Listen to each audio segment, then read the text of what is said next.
Allah di atas arsy katanya, tapi Allah katakan wa huwa ma'akum aina ma kuntum. Semakin bingung lagi kita memahami ayat-ayat Al-Qur'an. Maka tidak tepat kalau langsung divonis Allah itu ada di atas arsy. Karena ada banyak ayat wa huwa ma'akum aina ma kuntum di antaranya.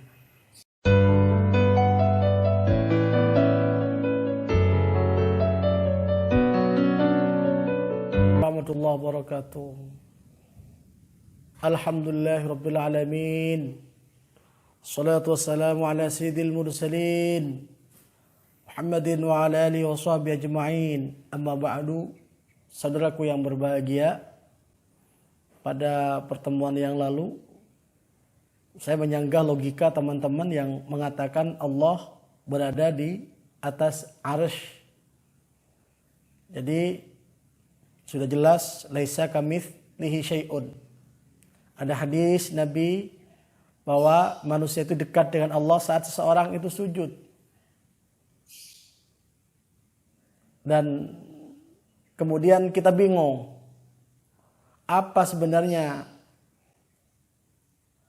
di dalam Al-Quran itu banyak sekali yang menunjukkan bahwasannya Allah itu berada di atas arsy. Allah itu ya ada ayat yang Ar-Rahmanu 'alal arsy istawa wa huwal ladzi fis sama'i ilahu wa fil ardi ilahu wa huwal hakimul alim.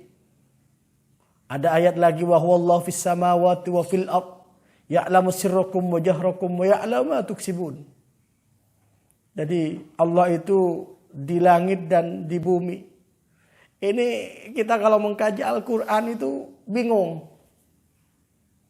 Ya, kalau kita kaji secara tekstual malah bingung tanpa melibatkan pemahaman para ulama Ahlussunnah wal Jamaah.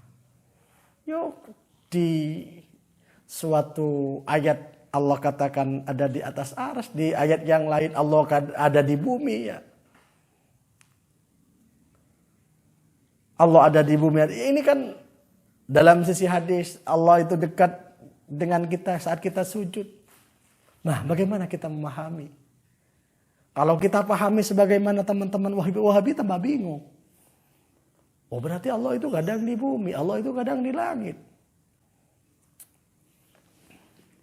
Summastawa 'alal 'arsy, ya'lamu ma yaliju fil ardi wa ma yakhruju minha wa ma yanzilu minas sama' wa ma ya'ruju fiha wa huwa ma'akum aina ma kuntum. Nah, ini kan Allah di atas arsy katanya, tapi Allah katakan wa huwa ma'akum aina ma kuntum.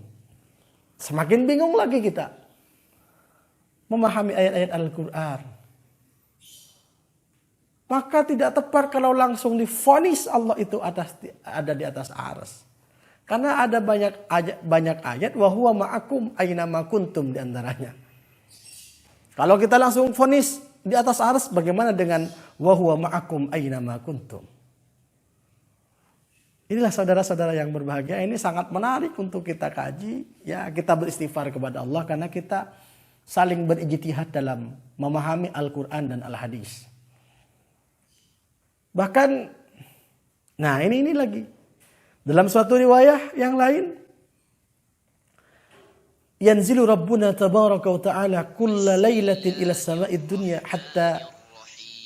hatta yabqiya thuluthul lail al-akhir yaqulu man yad'uni fastajib lahu man yas'alani fa'utihi man yastaghfiruni fa'ughfir lahu. Jadi ini kan Allah ini berkeliaran ini kalau melihat pemahaman di sini. Allah itu setiap malam ya turun kepada langit dunia. Wah, ini gimana ini? Tambah bingung lagi umat Islam. Maka jangan vonis dulu saudara bahwa Allah itu atas di arsy. Jangan vonis dulu Allah itu ada di bumi. Jangan vonis dulu Allah itu ada di suatu tempat tertentu dengan fisik-fisik yang menyamai. Jangan. Ini semakin kita gali ayat-ayat yang mengarah Allah di atas langit, semakin banyak juga dalil-dalil yang mengarahkan Allah juga nggak ada di langit, kemana-mana. Nah, bagaimana kita memahami ini semua? Yang jelas, sudah jelas. Laisa kamitslihi syai'un. Allah tidak ada yang menyamai dengan sesuatu apapun. Kalau Allah ada di atas langit, Allah menyamai dengan sesuatu. Berarti Allah bertempat. Allah di bumi, Allah sama dengan manusia, tinggal sama dengan manusia. Maka bagaimana memahami ini? Kita lihat bagaimana pemahaman para ulama-ulama terdahulu. Di antaranya Abi Daud, syarah Abi Daud, di situ disebutkan bahwa innama wajhus su'al hahuna su'alun amma ya'taqiduhu, ya,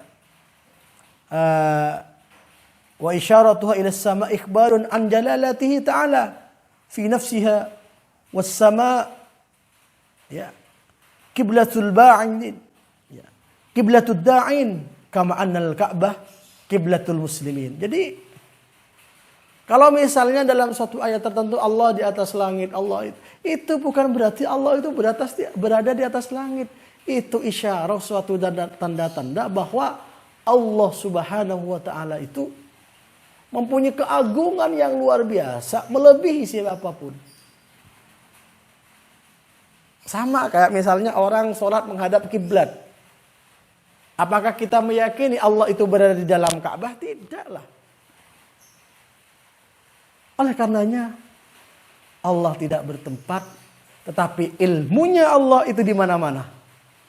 Sehingga masuk wa huwa ma'akum aina ma kuntum. Allah itu melebihi daripada jangkauan-jangkauan manusia yang kita semua tidak bisa menjangkau bagaimana ilmunya Allah Subhanahu wa taala. Yang jelas Allah punya segala-galanya. Allahu Akbar, Allah Maha Besar.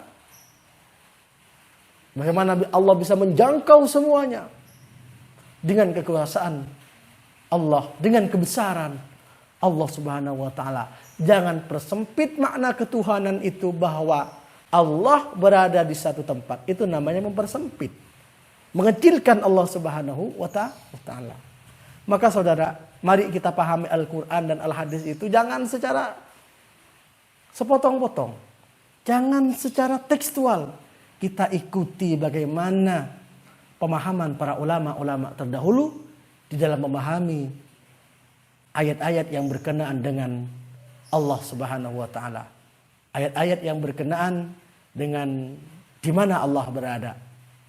Sehingga kita tidak mudah menjustis bahwa Allah berada di satu tempat, karena kalau Allah berada di satu tempat itu sangat tidak mungkin. Berarti Allah itu baru. Kalau baru ada sesuatu yang membarukan. Kalau Allah itu baru, bahwa muhalun dalam kajian ilmu tauhid. Itu muhal. Inilah teman-teman sekalian, jangan samakan Allah dengan apapun. Allahu Akbar. Allah Maha Besar, kebesarannya melebihi segala sesuatu apapun. Assalamualaikum warahmatullahi wabarakatuh.